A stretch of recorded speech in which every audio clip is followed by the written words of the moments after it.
வாழ்வி தெய்வமின்றி வந்திருந்த தெய்வ சீலல்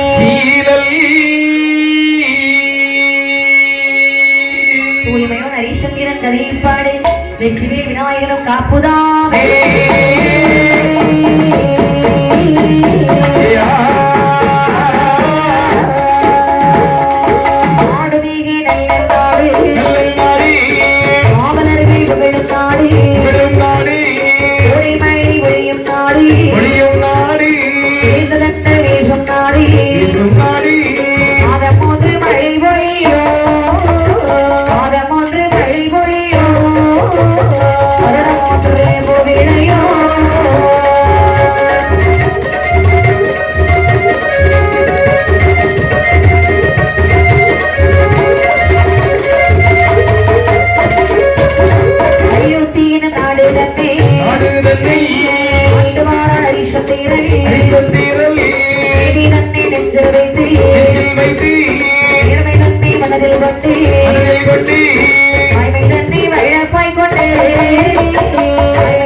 இவையெல்லாம் பொருந்திய அயோத்தி என்ற நாட்டை சக்தி சீலனானே ஹரிச்சந்திர மன்னனானவன் சீரும் சிறப்புமாகவே ஆண்டு வருகிறான். மன்னனுடைய புதல்வன், சுருக்கமாக சொல்ல போனால் அரிக்கும் சந்திரனுக்கும் தோன்றிய புதல்வன், சீரும் சிறப்பும் செவ்வனை ஆண்டு வரக்கூடிய நாளையில் நீதி தன்னை நெஞ்சில் வைத்து நேர்மை தன்னை மனதில் எண்ணி தென்னாட்டு மக்களை பொன்னாட்டு மக்களாக, அதாவது ஏற்ற இறக்கம் இல்லாமல் சீரும் சிறப்புமாக ஆண்டு வருகின்றான் இந்த ஹரிச்சந்திர மன்னன். இப்படி அந்நாட்டு மக்களுக்கு குறை இல்லாமல் ஆண்டு வரக்கூடிய நாளையிலே அந்த அயோத்தி நாட்டிற்கு உட்பட்ட ஒரு நாடு கண்ணோசி. அந்த கண்ணோசி நாட்டை விரையாக வருவார். சந்திரோதயன் என்பார்கள்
குறையாமல் அந்த குபலயத்தை ஆண்டு வருகின்றான் இந்த சந்திரோதயன். அமைப்பா எவ்வளவு அழகான பெயர் வைக்கின்றான். அமையா சந்திரோதய மன்னனும் நல்லபடியாக நாட்டை அரசாட்சி செய்து வருகிறார். கண்ணோசி நாட்டை சீரும் சிறப்பாக அரசாட்சி புரிந்து வருகின்றார். நாளையில் இந்த மன்னனுக்கு சரி அழகான ஒரு பெண்மகள் இருக்கிறாள். அடேங்கப்பா, அவள்தான் சந்திரமதி. அடேங்கப்பா, சந்திரன் என்று சொன்னால் அழகு, அழகிலும் மதி என்று சொன்னாலும் அழகு என்பதாலே வரப்படுகின்றது. ஆமையா, அழகிலும் அழகி பேரழகி. ஆமா, கொடைக்காரன் பேர் பேரழகு. அவன் ஆம்பளையா அழகுன்னு சொல்லியாச்சுமே, இப்போ ஆம்பளை பொம்பளை மட்டும் தான் அழகா இருக்கணுமா? உங்களுக்கு கொஞ்சம் பொறாமையா தான் இருக்கும். சரிதான். ஆமாப்பா, அழகான ஒரு எல்லாம் போல நான் இப்ப கொஞ்சம் அழகா இருக்குது. ஏந்தவரா அது ஒரு படைப்பு. எல்லாரும் சிரிக்கிறாங்கன்னே அழகு.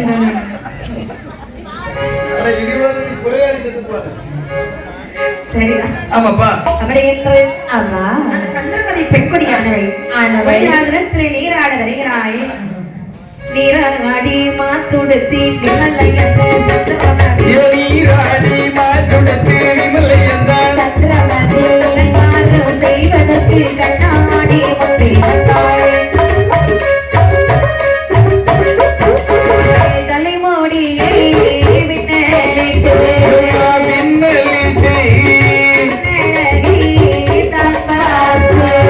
தலைமோடியை விண்ணலிட்டு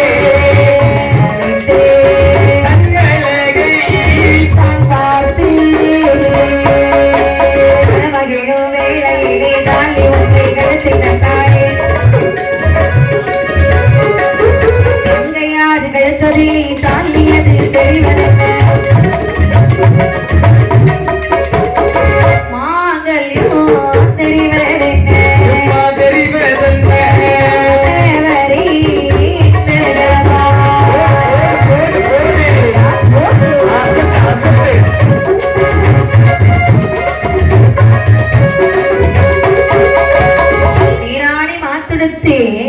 தன்னழகை தானே காண வேண்டும் என்று சொல்லி கண்ணாடி முன்னே வருகிறாளாம்.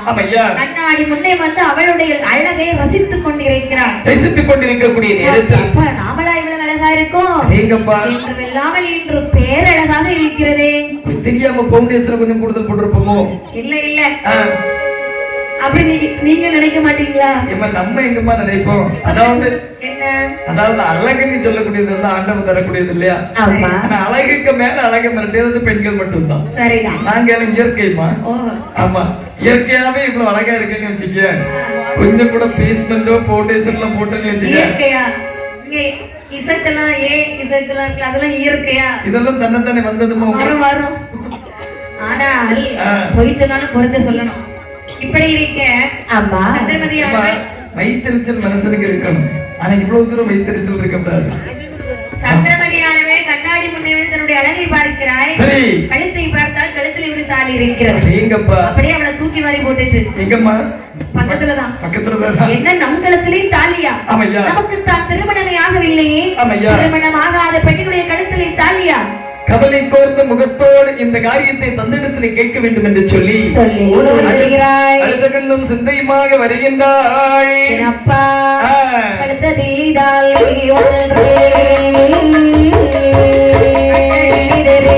கண்டு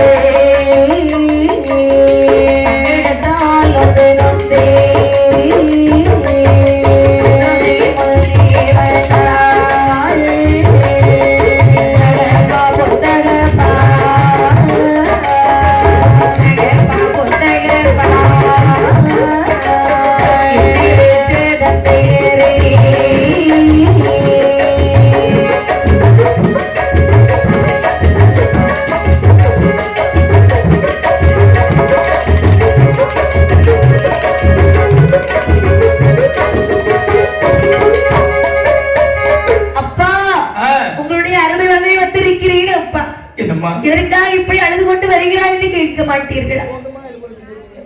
அப்பா இது பாருங்க, என்னை பார்த்து எல்லோரும் சீக்கிரத்தில் இளமாக பேச தொடங்குவார்கள். அப்பா என்ன அழுத கண்ணும் சிந்தையுமாக வருகின்றாய் அல்லவா? ஆமா. கழுத்ததிலே திருமாங்கல்யம் இருப்பதை கண்டு விட்டாயா? தெரிஞ்சு போச்சோ? அப்பா உங்களுக்கு எப்படி தெரியும்? என்ன?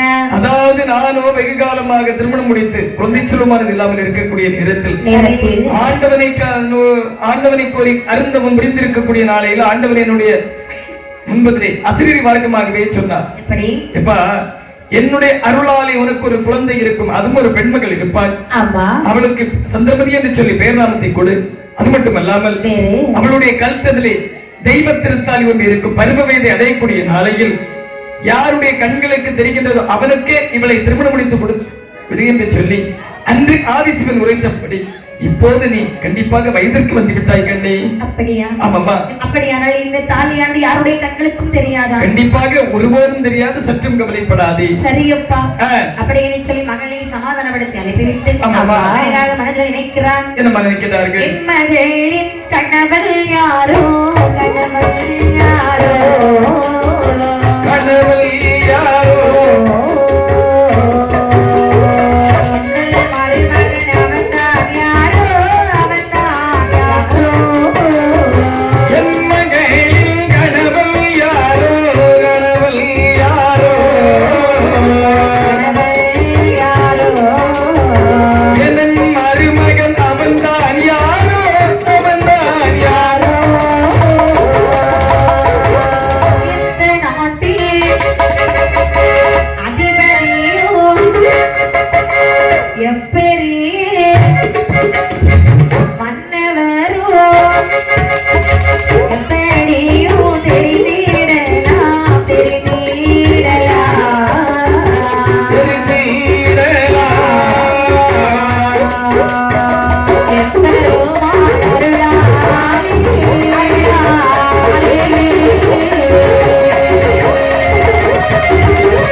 எங்கே இருக்கிறானோ எந்த நாட்டிலே இருக்கிறானோ என்று மனசுக்குள்ளே ஒரு ஏக்கத்தோட வந்திருக்கிறார்.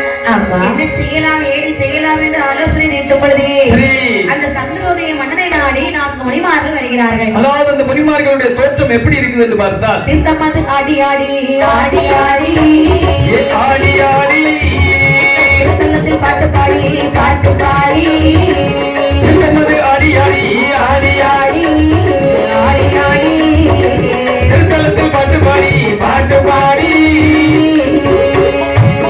நாடுதொரு சுத்துகிறேன்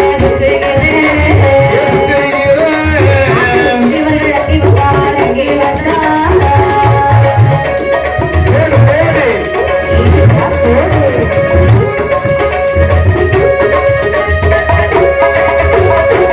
ஏதேது சந்திரோதயா சந்திரோதயா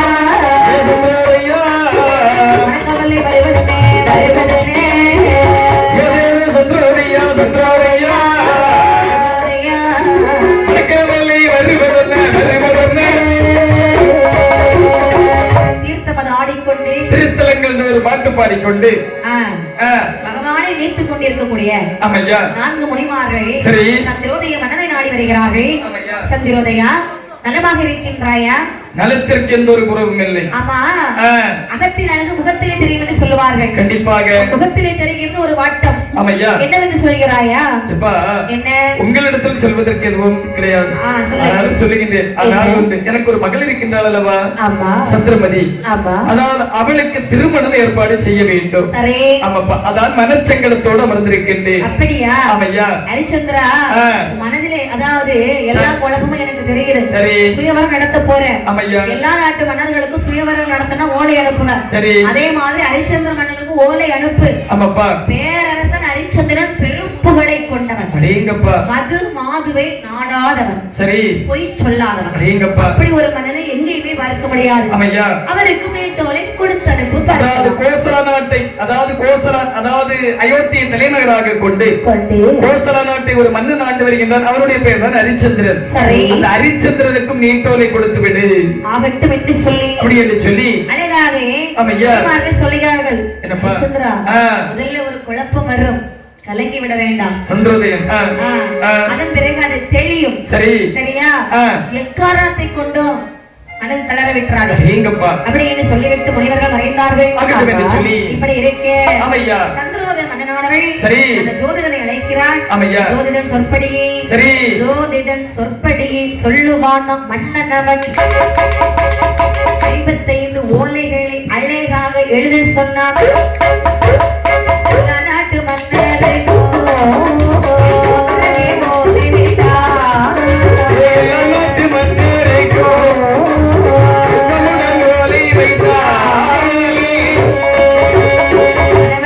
கொண்டு வந்து 10 கால் நாட்டுவானம்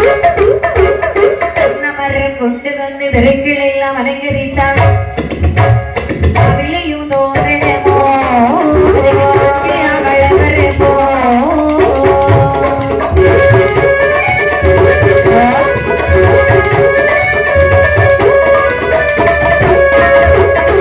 ஜோதிடர் சொற்படியை மந்திரியை வரவழைத்தான். சரி. மந்திரி 55 தேசத்து ராஜாக்களுக்கும் நீட்டோலை கொடுத்து அனுப்பு என்று சொல்லி 55 தேசத்து ராஜாக்களுக்கும் நீட்டோலை கொடுத்து அனுப்புகின்றார்கள்.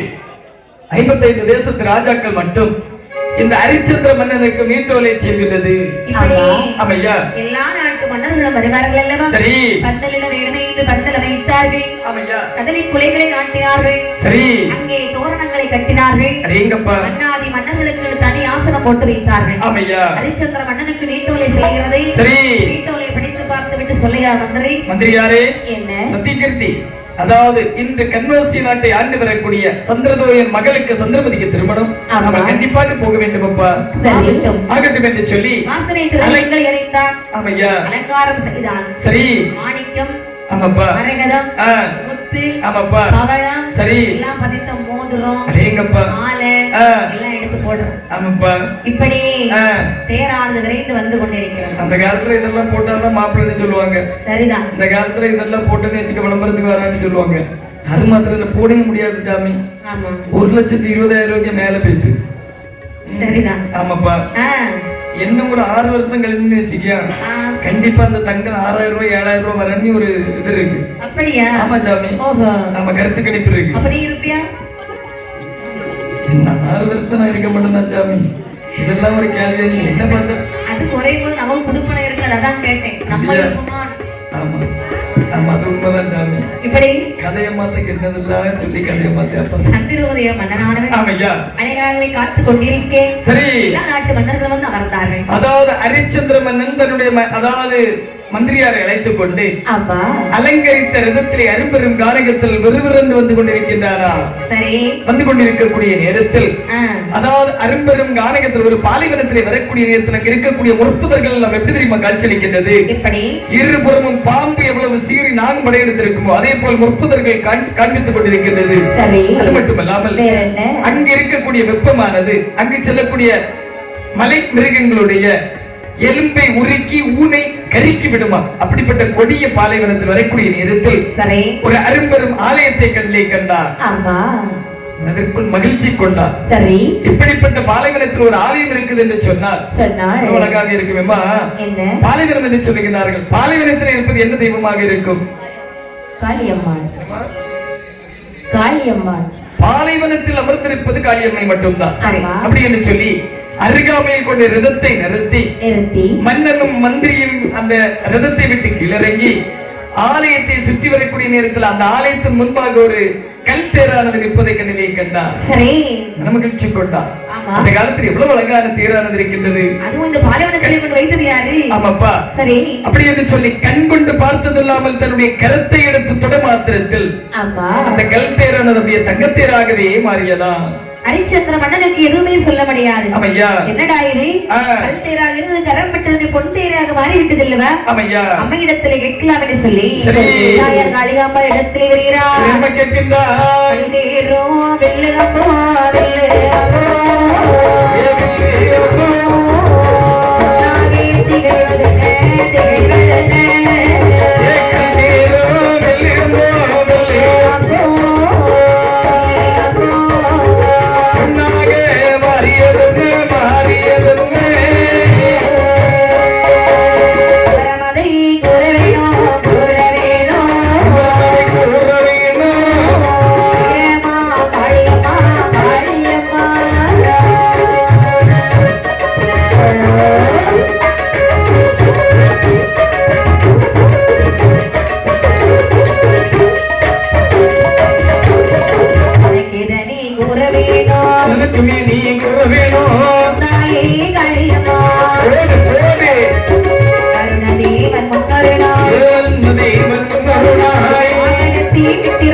அம்மையான காளிகாம்பாளை பார்த்து கேட்கிறார். என்னமா கேட்கிறார்கள்? கல்தேருவில் அப்போ பொன்னாக திகழ்வதென்ன, எனக்கு இதனை கூற வேண்டும் என்று சொல்லி இந்த விவரத்தை கூறு என்று சொல்லக்கூடிய நேரத்தில் தாயான காளியம்மாள் அசுரீர் மார்க்கமாகவே சொல்லுகின்றார். ஹரிச்சந்திரா, சற்றும் கவலை கொள்ளாதே, இதற்கு ஒரு விவரமான இருக்கின்றது. ஏனென்று சொன்னால் முன்னொரு சமயத்தில் வர்ண பகவான் தன்னுடைய 3 ஆசை, மண்ணாசை, பொன்னாசை, பெண்ணாசை, 3 ஆசையும் மறுத்துவிட்டு செல்லக்கூடிய நேரத்தில் தன்னுடைய தேரை கல்லாக மாற்றிவிட்டு சென்றாரா? ஒரு காலத்தில், அதாவது பிற்காலத்தில் எவருடைய திருக்கரங்கள் பட்டு இது பொன்னாக மாறுகின்றதோ அன்னவனுக்கே ஈண்டு விடு என்று சொன்னானா? அவன் எப்பேற்பட்டவனாக இருக்க வேண்டும் தெரியுமா? எப்படி? அரை நெறிகளிலும் சற்றே விசாதவனாக இருக்க வேண்டும். மட்டுமல்லாமல் வாய்மையே தெய்வம் என்று போற்றக்கூடிய சத்தியச்சீலனாக இருக்க வேண்டும். தன் தாரம் இன்றி பிறர் தாரம் மனதால் கூட அறியாதவனுடைய கரம்பட்ட மாத்திரத்தில் இந்த தேரானது பொன்னாக மாறும். அன்னவருக்கே ஈண்டு விடு என்று சொல்லி உடைத்து விட்டால் காளியம்பாள். அப்படியா? அதே போல் உன்னுடைய கரமானது பற்றி இந்த தேரானது பொன்னாக மாறி இருக்கின்றது. ஹரிச்சந்திரா, இந்த குலக்குரியதை பணியை எடுத்து செல். எனக்கு இந்த தேர் சொன்னமா அம்மா, நான் இப்போது ஒரு சுப காரியத்துக்காக செல்கிறேன். சரி, வெற்றி பெறட்டும். வரும்பொழுது எடுத்து செல்கிறேன். எங்கப்பா அம்மா, அது வரைக்கும் இங்கே இருக்கட்டும். ஆகட்டும். பாத்தீங்களாம்மா, இதுல இருந்து ஆசை தெரியுது, பேராசை கிடையாது. சரிதான், உண்மைதானப்பா? அப்படி என்று சொல்லி என்ன செய்வோம்? நம்மளா இருந்தா கொண்டு வந்து வண்டி அதை விட்டுட்டு முடியாம இருந்தாலும் கழுத்துல கயிறு போட்டு இழுத்துற மாட்டோமா? சரி, பாரது போல பாப்பண்ணி. ஆமாப்பா, இப்ப நீ அங்கிருந்து புறப்பட்டான். என்ன அன்னைக்கு நான் கார்ல போகக்கூடிய நேரத்துல ராஜாக்க மங்கலம் முக்கில் ஒரு 100 ரூபா. சரி, அது எவனும் பாதிப்பை வேற மாதிரி மனைக்கு அந்த பிளாஸ்டிக் பேப்பர் போட்டிருக்கான். அந்த பிளாஸ்டிக் 100 ரூபா தெரியுமா? ஆமா. நான் காரை நடுவழியில ஊறி சவுட்டு. சரி, பின்னாடி வந்த வண்டிக்காரன் எல்லாம் தலைக்கு மேல ஜாஸ்தியம் பட இறங்கி அந்த 100 ரூபாய் எடுத்து விட்டு காருக்குள்ள வச்சு பிரிச்சு பாக்கி அது பேப்பர் இனி கெத்த விட்டு கொடுத்துட்டானே அந்த படப்படாக்கி ஏற போட்டு வந்துட்டு இல்லன்னு வச்சுக்கியா இறங்கி வந்து அந்த 4 காரையில போட்டு தோத்தோடு வச்சு விட்டுருப்பான். 1000 2000 கடத்துல எடுக்க மாட்டேன். அப்படியாமா? என்ன உங்க வசதிகள் அப்படி? 500 அப்படியா? எடுக்க மாட்டீங்க. ஏன்னா அது செல்லாதுன்னு உங்களுக்கே தெரிஞ்சு போச்சு. அப்படி என்று சொல்லி சரி, அழகாகவே ஏறினார்கள். சரி, சந்திரோதய மன்னனுடைய அரண்மனையிலே வருகிறான் ஹரிச்சந்திரன். எங்கப்பா? அவருக்குன்னு ஒரு ராசர் அங்க வச்சிருக்காங்க. ஆமையா, ஜம்முன்னு அதுல உட்கார்ந்துகிட்டார். ஹரிச்சந்திரனை கண்ட மாத்திரத்தில் அங்க இருக்கக்கூடிய முனிமார்கள் சொல்லுகின்றார்கள். என்ன சொல்கின்றார்கள்? யோ மன்னா, என்ன அதோ ஒரு மன்னன் வருகின்றான் பார்த்தாயா? ஆமா. எப்படி இருக்கிறார் பார்த்தாயா? அழகாக இருக்கிறார். எவ்வளவு அழகாக இருக்கின்றார். இவர் யாரு? திருமணத்து தோழர்கள். அவனுடைய நடைகளை பார்த்தாயா? அவனுடைய உடையழகை பார்த்தாயா? அப்படி என்று சொல்லி ஒரு ஆடவரை நீக்கும் அளவிற்கு இருக்க வேண்டும் என்று சொன்னார். ஹரிச்சந்திரனப்பா. ஹரிச்சந்திரனா? ஆமாப்பா. இவர்தானா? ஆமையா. பொய் சொல்ல மாட்டாரா அவரா? ஆமாப்பா. சரி, நல்லது. எவ்வளவு அழகாக இருக்கின்றார் பார்த்தாயா? ஆகட்டும். அப்படி என்று சொல்லி ஒருவருக்கு ஒருவர் பேசுகிறார்கள். ஐயோ மன்னா, என்ன நம்ம எல்லாம் சாப்பாட்டுக்கு வந்தது. ஆமா, கண்டிப்பா அவனுக்கு தான் திருமணம். சரி, நான் கண்டிப்பா கிடைக்க முடியாது, வாரி கட்டிட்டு நம்ம போயிடணும். சரி, சத்திரபதி பெட்கொடியாளை எப்படி அலங்காரம் செய்தார் பாருங்கள். வெண்ணை எப்படி அலங்காரம் செய்கின்றார்கள். கண்ணத்திலே மைத்தேட்டே, கண்ணத்திலே மைத்தேட்டே,